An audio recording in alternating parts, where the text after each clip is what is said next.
Yo, what's good, YouTube? What's good? It's Stormy B Man, and I am back welcoming you to another Kung Fu Film Focus, where this afternoon we are going to discuss the Chinese MACK from 1974, actually shot in 1973, shortly after the death of Bruce Lee, where this film company had actually worked with Lee briefly before he shot Enter the Dragon. He had done some choreography work for a good friend of his, Unicorn Chan, and the film that Unicorn Chan starred in, where Lee choreographed the action, was called The Unicorn Palm. And you will see some familiar faces that were a part of this particular production. And this is one of those films from the early 70s that we throw into the basher genre. Now, basher, if you don't follow Kung Fu films, that term is actually from Europe and the UK, where they referred to these hand, fist, and foot films as bashers because these guys flared their arms around, punching and kicking, and with the weird sound effects that went along with martial art films from the early 70s. It was a bashing type sound when punches and kicks, blows landed on the opponents. So basher is a term for these early films, and typically not a lot of weapons. Every once in a while, a knife or a stick or some type of blunt object. But for the most part, these guys are punching one another in the face and everything. So this film falls under that genre and is noted for its star. And again, as I said, there were a number of people in this film who you have seen in various productions. Okay, and one of the stars that you will recognize here is Chan-Wai-Man, also known as Michael Chan-Wai-Man, and also known as Bruce Chen from the early 70s, as they sought to almost name most movie stars and actors at that time who were action stars in these type films some form of Bruce or Lee, or some semblance or combination of Lee's name in Cantonese, which was Lee Jun Fan, also known as Little Dragon, as he was known from his childhood films. So Michael Chan-Wai-Man is an actor who has starred in over 150 films in his career. And in the later portion of his career, well, let's just say from the middle to later portion of his career, he often took on roles that saw him as a triad member, triad boss, some kind of guy that did strong arm work for the triads and things of that nature. He built his career on those type of roles. But in the early 70s, because he is a former professional kickboxing fighter, and the studios were always looking for real fighters to put in film, especially if someone had good looks or good musculature or something like that, they would look to put these guys on film. So Michael Chan-Wai-Man was one of those guys, and he was able to make a name for himself in the industry. He's also noted as a villain in a lot of martial art films from the early 70s, and many people will recognize him as such. I mean, if you ever saw the film Chinese Super Ninjas, he played the Supreme Ninja Warrior in that film. So again, he's a very recognizable figure from the Hong Kong film industry in the early 70s. But some of his best work came in the triad films later in his career. He was also known for having the eagle tattoos on his chest on both sides. He had tattoos adorned on his arms and on his back. That was trademark triad symbolism from that time and era. Things may have changed a little bit, but the more things change, the more they stay the same. But Chan Hua Man was a guy that I liked. And this particular film that he made, Chinese MACK, was shot back to back with another film during that era known as The Chinese Godfather. And pretty much the same cast carried over from this film to that film. That's the way they did things back in the early 70s in Hong Kong cinema. They'd shoot 2-3 movies at the same time. Sometimes the actor would leave a set from one film and go to the set to the other film. And the films were usually shot within weeks. So, especially on shoestring budgets. And when I say shoestring budgets, that typically means when the setting and environment is usually outdoors somewhere in the countryside or just on the outskirts of a little small town or something like that, and very little indoor or environments that would require a setting of chairs, tables, lamps, etc. Decor. You know, these films shot on shoestring budgets, that's why they were, because they weren't there really to feature all of that. They were there to feature these men with their martial prowess. And some were more noteworthy than others, but yet and still all the same, that's what made the difference in these films. So, like I said, welcome to another Kung Fu Film Focus, where we are talking about today the Chinese MACK from 1974, also known under the title of martial arts. And there is a reason why the original title, martial arts, stuck, because this film depicted Chan Hua Man's character as a man who had studied martial arts from a young boy, where he and his mother had escaped a war-torn situation, and they were rescued by a man who could take them in and provide them shelter and also provide the mother with work. And the little boy grew up in that environment, and there was a martial arts practitioner who he admired, and he was always watching the man practice martial arts, and his mom didn't want him to do that. And she spoke about having lost another son in the war, and she wanted to keep her son safe and have him have a happy life and whatnot. But eventually she broke down and said, okay, it's okay for him to learn martial arts from this instructor who took him in. And as we see the film, transfer from him being a little boy to a young man, which is now Chan Hua Man, his Sifu had brought him along to a certain point, but a couple of other students were always picking fights with him, and he wouldn't fight them back. So the Sifu decided to send Chan Hua Man's character to his own Sifu, where he could learn more deep studied martial arts and death techniques and stuff like that, because Chan's character he was noble and trustworthy and noteworthy. So the instructor, who in this film, let me take one moment, gotta make a change here. His instructor, who was played by Charlie Chan, and he's pictured here just above. Charlie Chan recognized that Chan's character was outstanding, so he took him to his own Sifu to learn these techniques and what have you.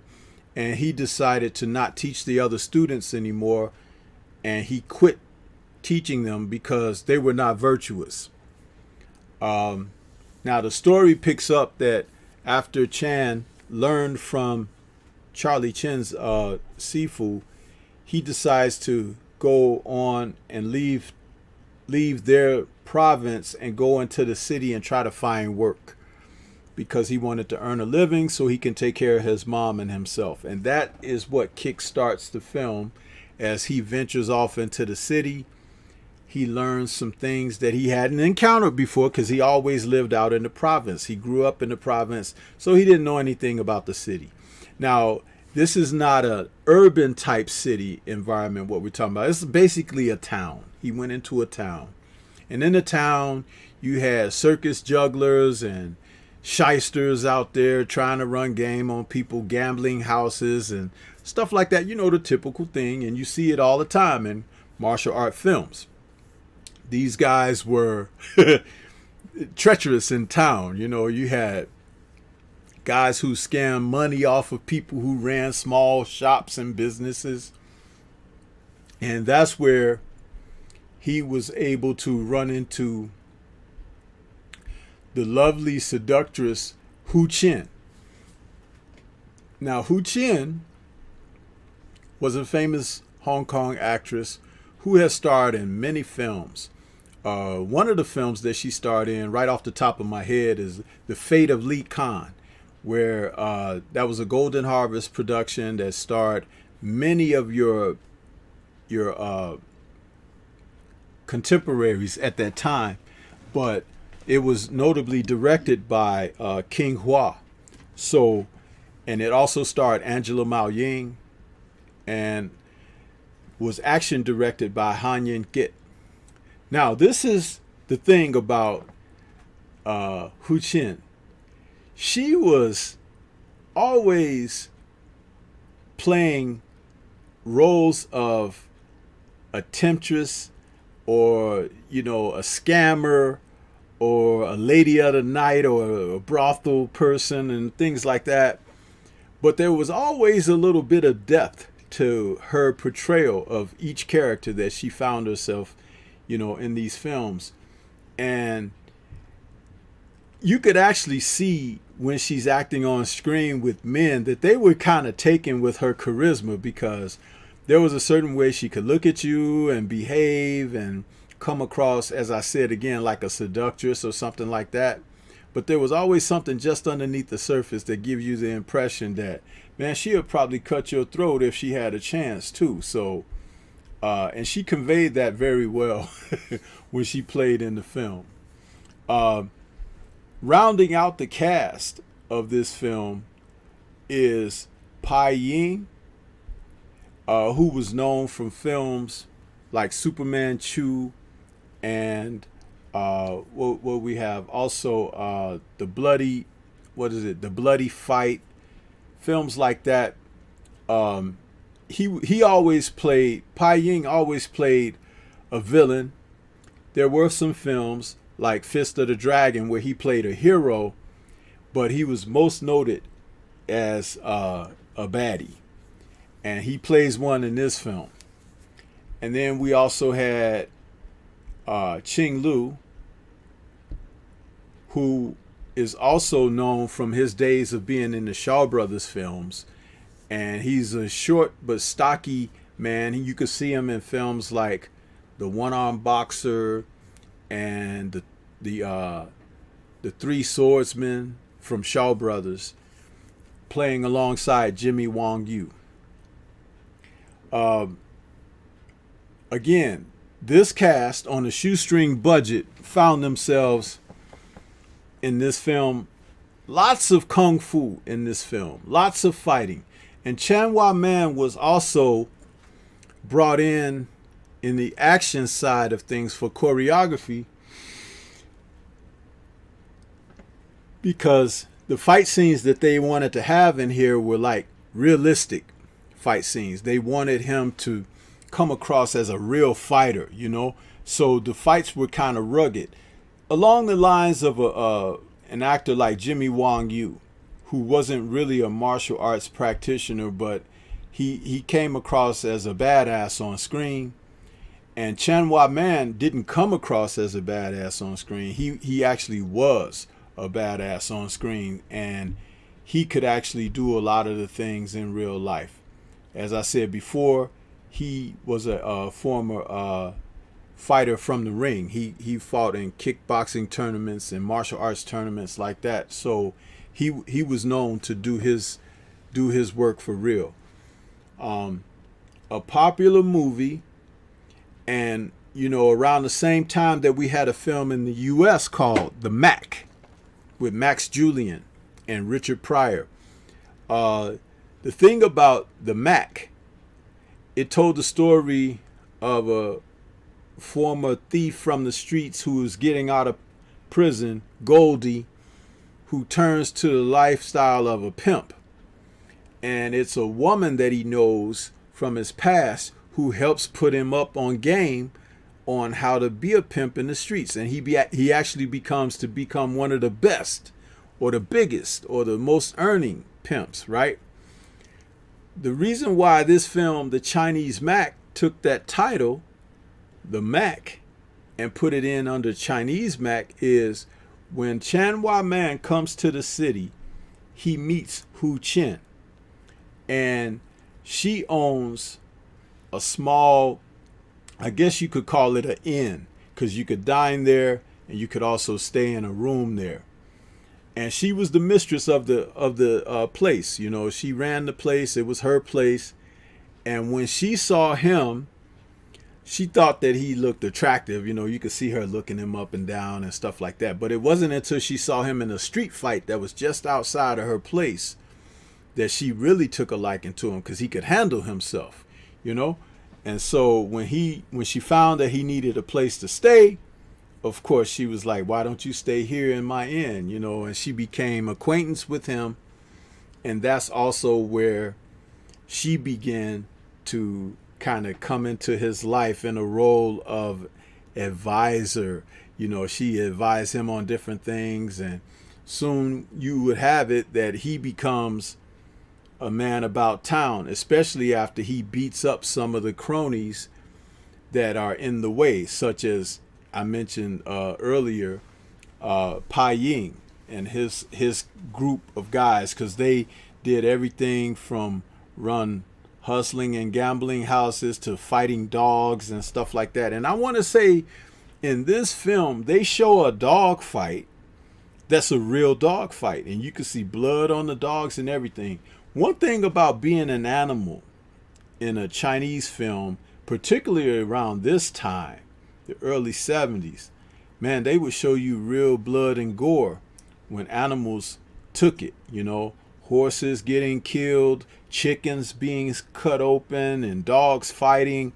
All of that stuff was played for real in their films. And they didn't have a screen guild that put protection out for animals at that time. I think now the standards are quite different, but back then you were subject to see a monkey get his head opened up and they eat his brains, all this kind of stuff. And I don't mean to sound gross, but that's exactly what would happen. And it was just something that you would see on film. And it was not a nice thing. It was, let's just, put it like that. It was not a nice thing. You could really see some horrible things take place. Excuse me. So, Chan's character, after becoming the big wig in town by defeating the baddies,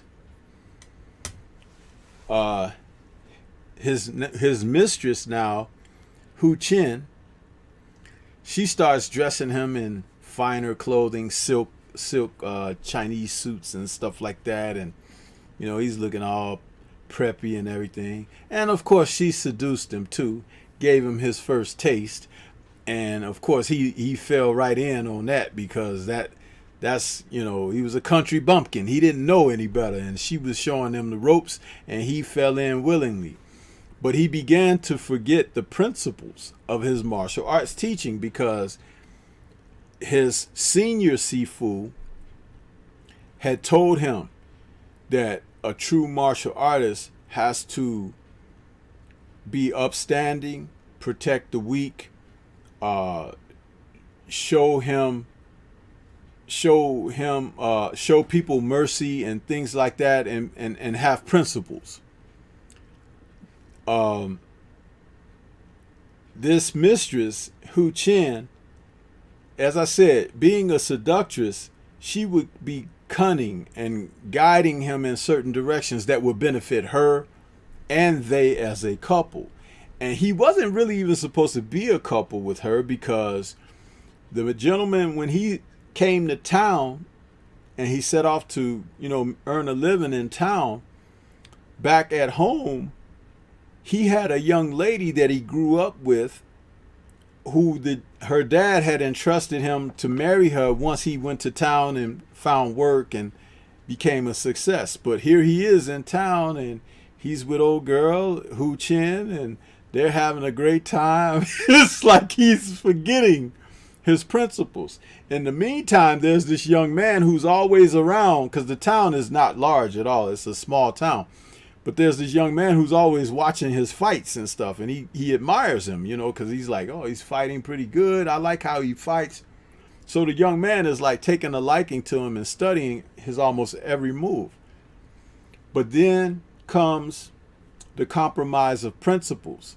And one of the things that his senior Sifu told him, he was like, the bad never win, to avoid the sins of the flesh, and to be an upstanding individual. And as he, of course, was no longer avoiding the sins of the flesh, he was compromising his martial principles. So there we go, all wrapped in a nice bow for you about the principles of martial arts, which was the original Chinese title of the film, Martial Arts.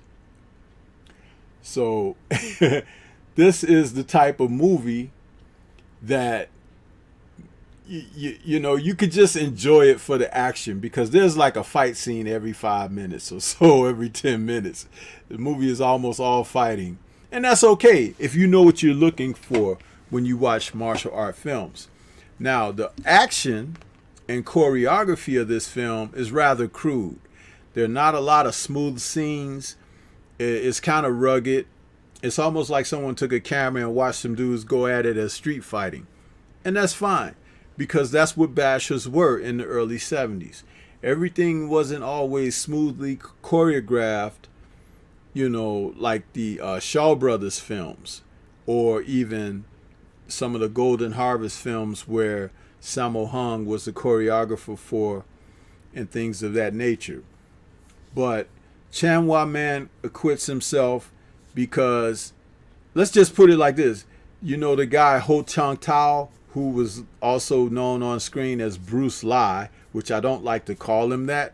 I like to call him by his name, Ho Chang-tao, who had absolutely no charisma, didn't really look like Bruce, but it's like, okay, they called him that. They fixed his eyes and did some cosmetic stuff to him to help him try to look more like the real Bruce. Chanhwa-man had far more charisma than he did. But I just think that Chan, it may have been outside the industry that kept him from being a bigger star than he could have been. I think he was playing a dual role in his life and was into some other things, but that's not for me to say here. But at the same time, it is something to understand that he could have been even bigger than he was. And he almost had the same physical dimensions as Lee, because they were nearly the same height, nearly the same build, probably maybe 3-4 years separating them in age, something like that, with Bruce being a little bit older. And there is a video out there of them being together at one of the banquets for one of the films that their film company was having a party for.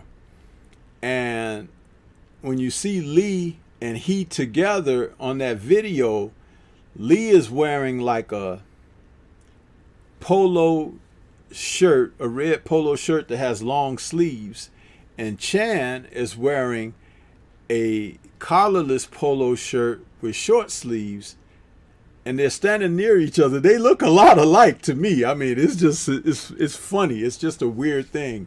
And that's the first and only time that I ever saw them together, you know, and it was on that video. So that was so weird. But Chinese Mac, the type of action film that I liked, because it's a film you don't have to think, turn your brain on to watch. You can turn your brain off, eat some popcorn, and just watch guys go at it ruggedly, kicking one another's behind.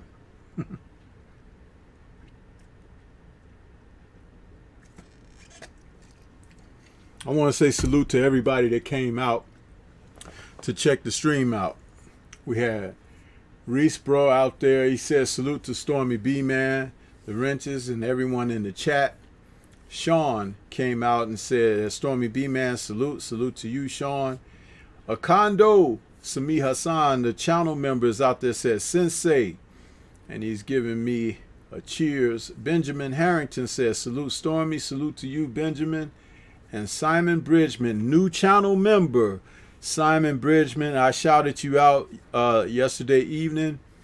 For any of you who were out there yesterday evening and caught my show that I did filling in for Drew Titan's time slot, many thanks to a number of you out there, because that show picked up quite a lot of viewership, and we that show is one of my highest tracking shows. It's almost at 500 views there. So salute to everybody that came out and supported last night. Even though it was during Drew's time slot, he sent some of his audience over to check out the stream. But you guys seem to really show a great deal of support for the content that we produced last night, and also for the conversation, because people stuck through almost the entire show. And I just want to give everyone a pat on the back and a round of applause for doing that, because you guys showed a lot of love there. And Sister Queen Tay Brown is out there. She's showing that it's lit, and she's saying salute. Salute to you, sister. Good to see you out there. We're talking a little bit of Kung Fu this afternoon. Stormy B Man hasn't done a Kung Fu show in a minute. And this was originally supposed to be yesterday, but I was trying to do some behind the scenes troubleshooting because of my super chat options. My alerts are not working. They'll show up here in the chat, but I'm supposed to get alert notifications for subscribers, donations, members, super chats, merchandise, all of that, and the alert is not chiming. It's not doing so. We were trying to do some behind the scenes testing on that yesterday. And so, being off today and having the time, I thought I would just push the show from yesterday to today and bring you guys some more Kung Fu talk, because Stormy love is Kung Fu. You know what I mean? And you guys, films like this, the Chinese Mac, are entertaining. Okay? You might not like Kung Fu films, or you might just say, I could take one every once in a while. That's the thing about these films. They could be very entertaining. And sometimes the element of a Kung Fu film is rooted in the double cross. The backstabbing, conniving bastards that want to do something to someone that they originally befriended. And next thing you know, here they are, double crossing and betraying, man. Nobody does it like the Chinese people in these films. I'm telling you, they can really do it, man. Really do it. Salute to Drew out there. He says, I'm in the gym listening. Appreciate you, Drew, man. Yeah, we really did a bang up job filling in for you yesterday. And Tay says, I'm enjoying my 3-day weekend. Hey, I'm doing the same thing. That's why, listen what I'm doing with my 3-day. My 3rd day, I'm over here talking about Kung Fu films. I must be a real trooper, huh? Yeah, but back to the Chinese Mac. It turns out in this film that the young man who's studying him, watching his moves and everything, even trying to practice some of his moves, unbeknownst to Chan's character, is his long lost brother from the war. And they cross paths a couple of times. And though he doesn't know this is his brother, he runs into him all the time. And the young kid tells him one time, he was like, man, I used to look up to you. You was cool, and now you running around like a pimp and this and that. You know, they actually have that conversation and everything. And he tells the kid, you know, beat it, kid. You don't know what you're talking about or whatever. But it turns out that they're brothers, man. And in a roundabout way, that comes to a head. But it's the element of learning how a guy can be a good guy at heart and how the world around him can turn him into a bad guy without him even knowing it. And that's what the naivety about him and that mistress, Hu Chen, their relationship, it soils him. But he doesn't realize it. And he's not a bad guy at heart. Remember, he grew up with principles and everything. But she just finessed him. She finessed him. And not in a devious way. She just liked the guy. And she just wanted to have him for herself. And because he could fight and take care of himself well, she saw that as a protector, you know, and things of that nature. But as fate would have it, you know, some of her choices that she made, she had to pay a serious price for that. So the film is definitely rooted in revenge as well. But you see all of that come together when people make their choices. And I talk about this, you know, outside of talking about Kung Fu films. I talk about it in life all the time. Talked about it yesterday. Your path, when you get on it, and the choices that you make as you go on your journey, you have to really look at life as, is this something that I could live with? Is this something that is beneficial or edifying for me? You know? And a lot of us don't live like that. We live in the moment, which is another reason why we should listen to our elders. We should listen to those who have experienced life and have been on this earth much longer, where they can share the benefits of their experience, so you don't necessarily have to go through the same pitfalls. You can avoid a lot of trouble if someone can advise you on the accessibility to loopholes in life.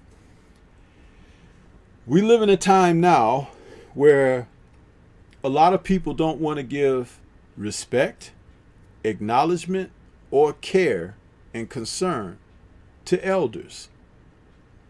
And when you do that, it's almost like cutting off your own lifeline. Huh? You shorten your own life by not partaking in the enrichment of a life that has lived farther along than you are. It's a very teachable moment in life, you know, when to recognize that. So here in this film, we're seeing that because the benefits of what he gathered from his senior Sifu, the senior Sifu was preparing him for these things. And as he was being manipulated and found himself in more and more fights, he found it difficult to hold fast to his own principles because he was trying to be pleasing for others. Then he found himself in a situation to be avenging or to avenge. And that brought on more problems, you see. So this is how it happens. But Chinese MACK is definitely a film that has a real small underlayment of story. And if you're seasoned enough, you can pick out the elements of and truths about that. Or if you just like most folks say, I want to see some Kung Fu, you know, and guys out there punching and kicking and stuff like that, hitting each other with 2x4s and all of that stuff, is here in this film.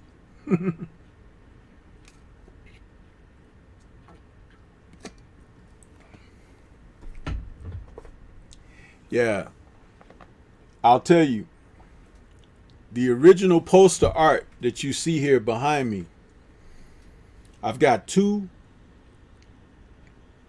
posters here. The one that's on the right with the blue splash of blue in there, that's the poster that featured here in the US. And no matter what city you were in, that's the poster. And I remember that poster from, like I said, I was 7 years old, man. Damn. I just told on myself, didn't I? Yeah, I was about 7 years old when this played in the theaters. And you know what? I remember that poster like it was, I remember that poster like it was yesterday. And the other one on the left there that you see, the white poster with the red splash letters in it, is one of the original Chinese theatrical posters. And I just found that poster today, really.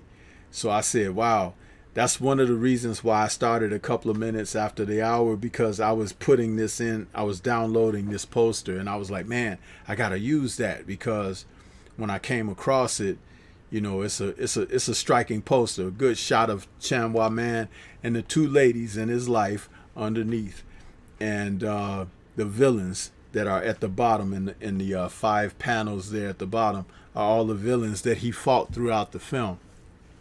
So yeah, this is definitely one of those films to watch where if you just enjoy bashers from 1974, this one kind of gave you exactly what you were looking for. Tons of fights, a little bit of loving, you know, because hey man, they always have a loving scene in there, whether it's somebody taking it or somebody giving it. So yeah, salute to World Combat Sports out there, my man Scotty. What's going on, man? Good to see you here. Scotty, this is one of my Kung Fu film focused joints. If you were not aware, Stormy does Kung Fu film reviews, man. I'm a huge Kung Fu film buff, and I do these little reviews on these films. So if you enjoy Kung Fu films, always tune in to the channel where you can catch these. I do them every so often, but you know, boxing is my main feature. But you know, to kill the time in between, I would jump out with some of these, and you can go back in the archives and see quite a few of them I've done already. I do all of them. The Shaw Brothers films, the Golden Harvest films, Golden Harvest being the film company that Bruce Lee made movies for, Cathay Films, you know, the independent film companies, man. I cover them all. And I totally love the genre. I know the actors, the directors, you know, of these most famous and popular films. It's just something that I really enjoy. So you can stop by anytime when I'm doing one of these joints and enjoy it. So yes, sir. But yeah, this Chinese MACK, the finale is he facing off against the main baddie in the film. And after he defeats him, his younger brother, who he unknowingly faces, is all set to challenge him, because he's looking to,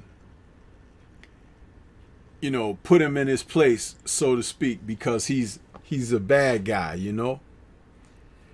But remember, he's not really bad, but the young kid just wants to teach him a lesson, so to speak.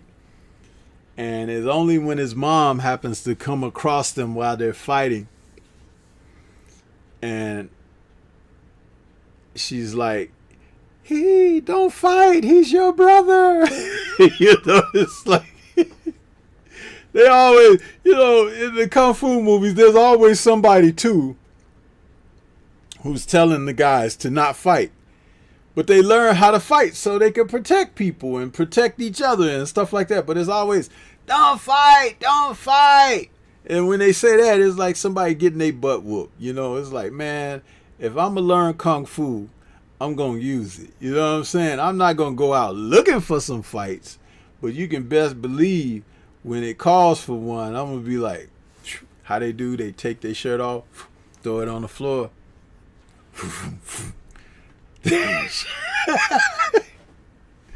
These films are awesome, man. I love them. And if you guys don't love them, too bad. Because, listen, growing up in the early 70s, man, this was Superman, Batman, Spider-Man, all that stuff like you see now, the Avengers. These guys were the Avengers back then. They could do so much with their athleticism and fighting, the flipping, all these, calisthenics, all kinds of stuff that they would do on film. And it always translated into great action. It's amazing how many Kung Fu films were made from, I want to say, from 1969, starting with a film called From the Highway, which I just got in my collection. It's the first Kung Fu film from Hong Kong by Cathay Studios. It's called From the Highway. And as soon as I'm able to finish and complete that film in its entirety, it's in Chinese, but it doesn't have English subtitles. I've got to watch it a couple of times so I could get the gist of the story. But it's the first Kung Fu film made, right? And from that time through, let's just say, 1980, because the first wave of martial art films came from like into the US, came from like 73 through, I want to say, 75. And that was the first wave. And they had already made hundreds of them by then. So by 1980, oh my goodness.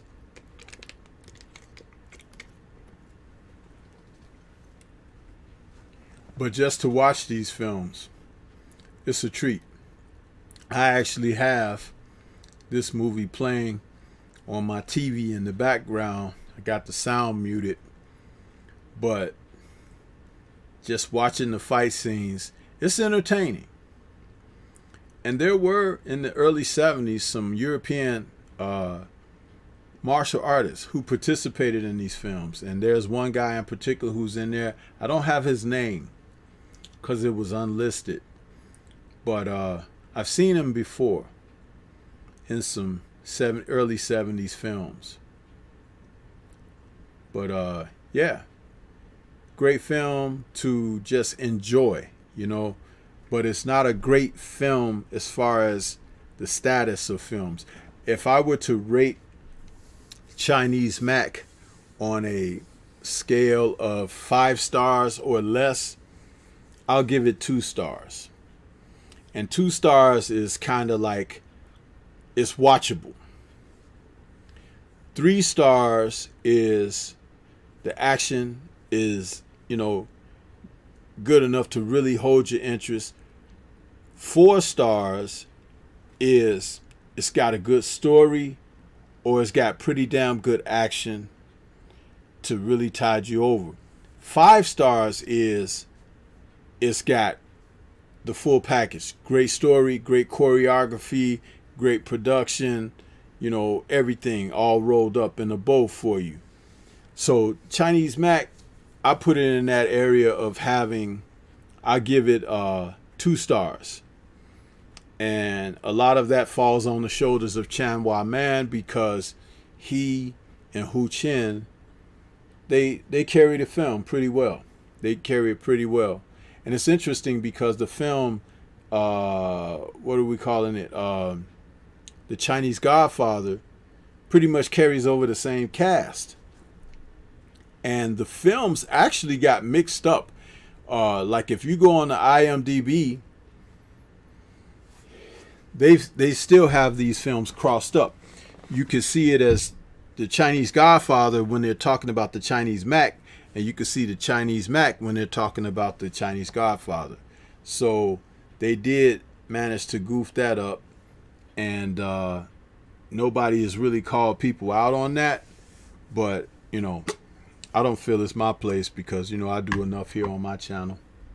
But I do know the difference, and I know the fact that these guys, when they do these films, it's like you have to be a real buff like myself to know the difference between them. Otherwise, you'll just think you're seeing one film over another. Salute to the Jab Jamboree out there. I see you out there, Ack Reacher, man. How you doing, bro? That's another one of my Kung Fu brothers out there, Ack Reacher. he professes to love the films like I do, and had a chance to have him on one of the shows where we talk Kung Fu a little bit. But salute to Ack Reacher out there.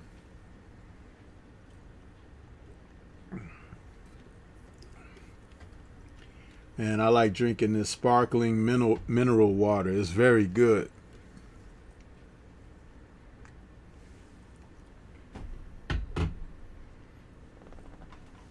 But yeah, to take a moment and to acknowledge some of the films that Chan Hua Man starred in out of what was very popular in his filmography.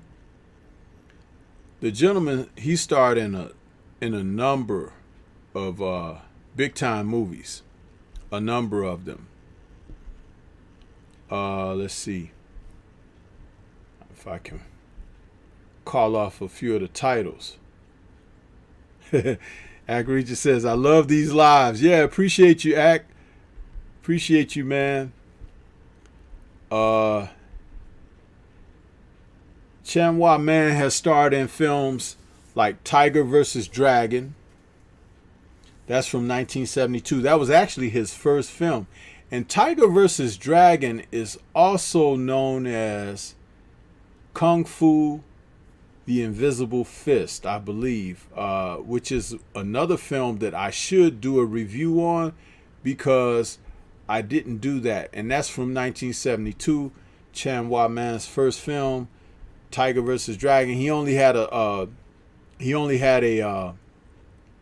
co-starring role in that. And then he starred in Chinese Hercules, which was from 1973. And Chinese Hercules, if any of you ever saw that film, it starred Bolo Yang-chi, who is Bolo in Enter the Dragon, the big muscular dude, Chinese dude. That was his starring vehicle, and Chan Hua Man was actually the lead actor in that film, Chinese Hercules. Then shortly after that came Martial Arts, which is what we covered today. And then Chinese Godfather. Both of those films were shot in 73, but they were released in 1974. Chinese Hercules was released in 73, though. I believe Bolo Yang-chi went from Enter the Dragon straight over to Chinese Hercules, his own starring vehicle. And it was noted that Bruce Lee wanted Bolo Yang-chi to star in Game of Death, which he was working on at the time that he stopped and made Enter the Dragon. But he wanted, after working with Bolo on Enter the Dragon, he wanted Bolo to star in Game of Death. Who knows what role Bolo would have played in Game of Death.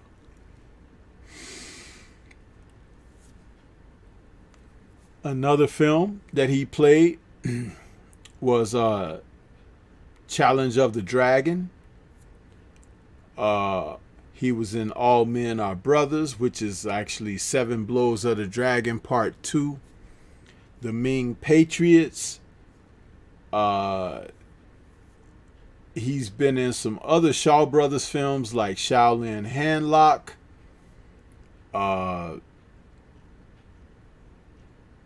I'm trying to think of the films that were with Shaw Brothers. I mentioned the Chinese Super Ninjas earlier.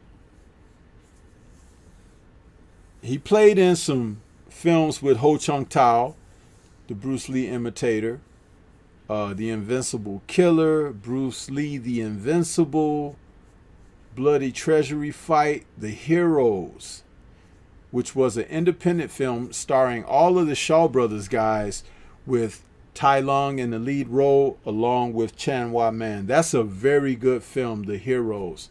And I just recently got a great version of that on did I get it on Blu-ray? Yes, on Blu-ray. So I'll be doing a review on that film as well. But let it just be known, man, as we cover these films, Stormy likes to go through the history of them, you know, talk about who was the director and everything. And the one thing about this film, Martial Arts, the director of this film he wasn't the most popular of directors. He was actually a small time guy. And let me see. I'm sorry, my laptop picks its times that it works fast, and then other times it's kind of slow. It's got lag or something. But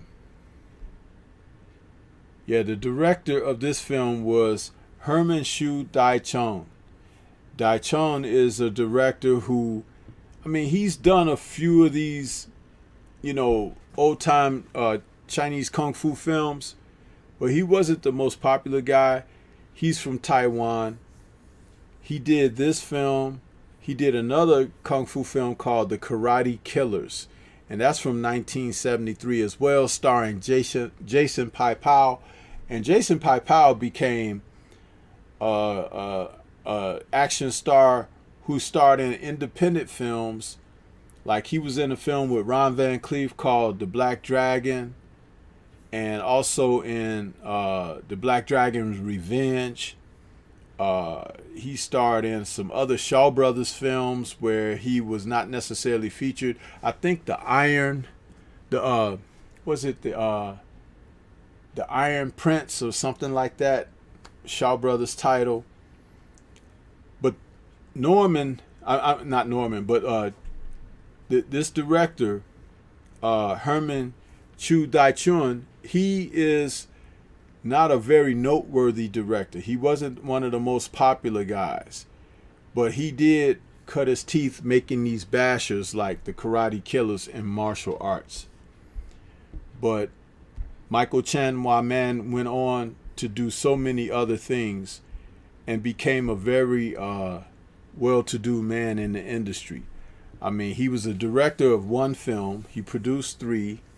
He was the action director for 4 films. He wrote 1 film, and he starred in over 150 films. So that just tells you how prolific he was, as a guy who did his thing.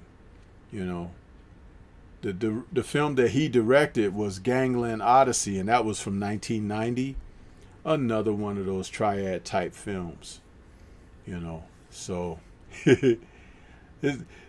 these guys in the industry have been very interesting with their backgrounds and things that they've done in their careers.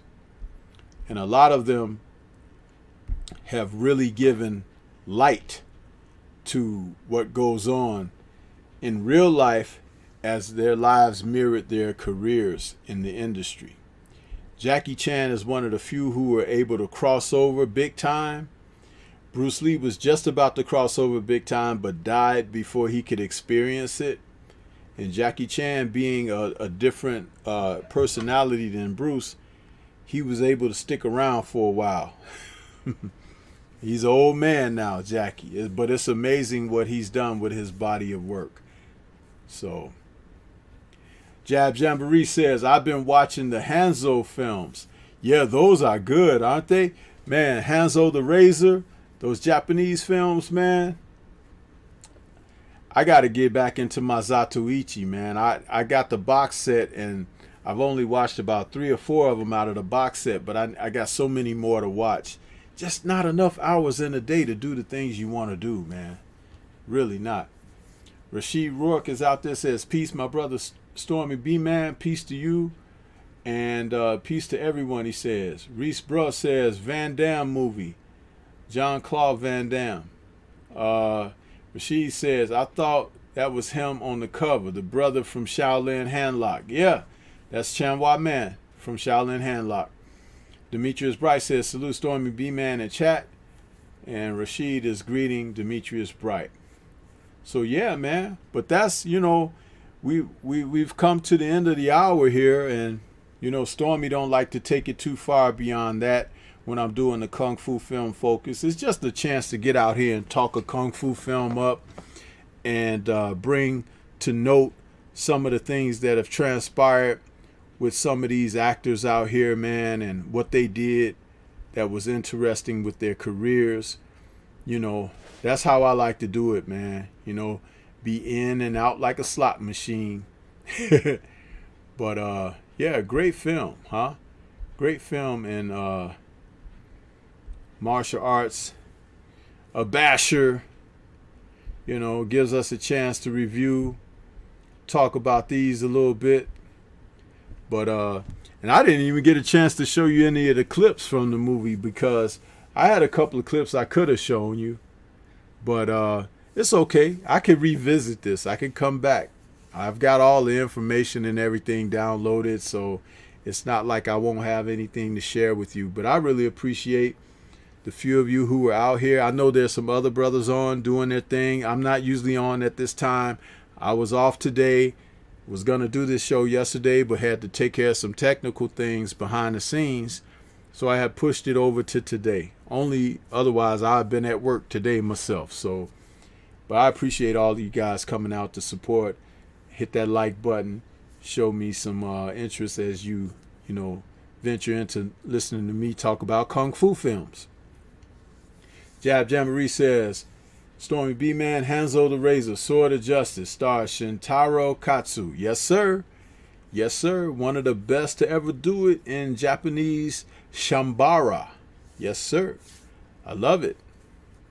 I was watching some Sonny Chiba films earlier today. The Karate Bear Fighter, based on true life circumstances of Sonny Chiba's Sifu Oyama Mas. Yeah. So, hey, man. You know I know my Kung Fu, Jab Jamboree. I know it.